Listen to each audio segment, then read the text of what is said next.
Kayo po ba mga bossing ko isa sa mga mananaya at nais po kayo na magwagi ng limpak-limpak na salapi? Pwede niyo po itong gawin mga bossing ko na isa sa mga pamamaraan upang sa ganon magtuloy-tuloy ang pasok na swerte. Pero syempre mga bossing ko hindi naman sa pagtaya-taya, pwedeng hindi ticket, pwede naman po yung wishes po inyo pong gamitin. Tapos ilalagay natin to sa ampaw na kulay pula. Ngayon pa mga bossing, ang gagawin lang po natin, tayo po ay magwi-wish ng mula sa ating pong puso.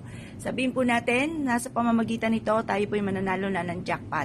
Makakamit natin ang lahat ng ating mga pinapangarap.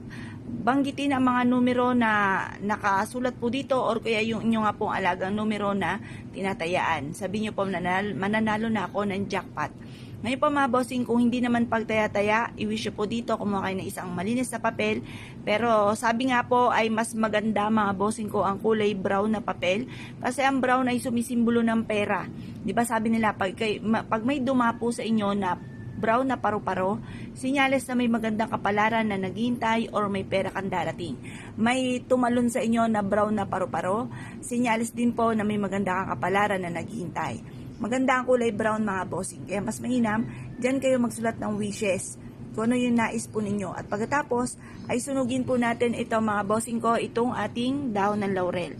Tapos yung pinakaabo po nito ay ilagay nyo po dito sa ating ampaw. At tapos ilagay nyo po yung ating pong ampaw sa may altar. Ngayon po mga bossing, gawin nyo po ito ng mga 6:30 or kaya po alas 7. Matatapos sa paggawa natin ng mga pampaswerte hanggang alas 8 lamang po ng umaga.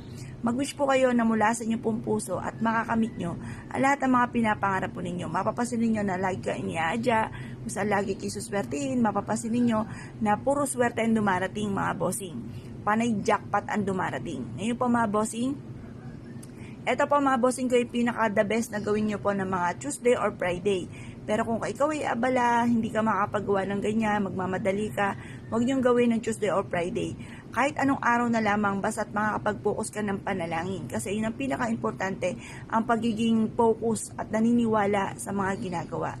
Kapag kayo naging focus sa panalangin, mabilis yung ma-achieve yung mga pangarap ninyo. Mapapasin ninyo na lagi kayong iaadya, kung saan lagi kayo ay suswertihin. Proven po ito na maswerte. Basta't may 100% kang paniniwala sa mga gatong mga pamamaraan. Gawin nyo po ito mga bossing ko nang walang gamit na sana, direct to the point. At mapapasin ninyo na kayo po mga bossing ko, kung ano man yung hinihiling ninyo, mabilis nyo itong maa-achieve. Kasi ako din dati, lumilipad yung isipan ko habang ako ay nagwi-wish. Hindi nagkakatotoo ang aking mga kahilingan. Ngayon po, ang ginawa ko, basta ko ano yung wini-wish ko na nagmumula sa puso yung nais ko, siyang binubukan na aking bibig at yun din po ang nasa isipan ko mga bossing. At mabilis ko na-achieve ko ano man yung ninanais ko mga bossing. Kaya kung kayo pinaniwala at nais po itong gawin, lumarga na po kayo, gawin nyo na ito kahit anong araw nyo maibigan.